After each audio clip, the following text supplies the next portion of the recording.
আর সাথে বিরিয়ানি খেয়ে যাও। সত্যি কথা, চিকেন চাপটাও বেশ ভালো ছিল, চিকেনটাও বেশ ভালো ছিল, মাটনটা প্রপার রেয়াজি মাটন। আমি ভাবতেও পারিনি যে দিদি এত সুন্দর মাটন দেবে, সিরিয়াসলি প্রপার রেয়াজি মাটন।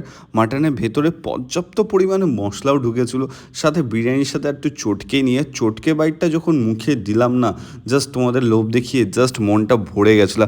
আর তোমরা যদি চাও যে আমার ভয়েস ওভারের ভিডিও দেখতে, তো প্লিজ কমেন্ট বক্সে জানাতে পারো, আমি এবার থেকে এরকম টাইপেরই ভিডিও বানাবো আর তোমাদের জন্য। সাদা চিকেন চাপে গোলাপের পাপড়িটা, আর গোলাপ তো কেউ দেবে না, চিকেন চাপ দিয়ে মিশিয়ে খেয়ে নিই গোলাপটা।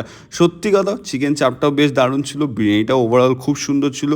অ্যাড্রেসটা আমি আবারও বলে দিচ্ছি, মধ্যমগ্রাম সাজিঘাট, ঠিক একদম বিরিয়ানি আড্ডা। ডেসক্রিপশনে ফোন নাম্বার থাকবে।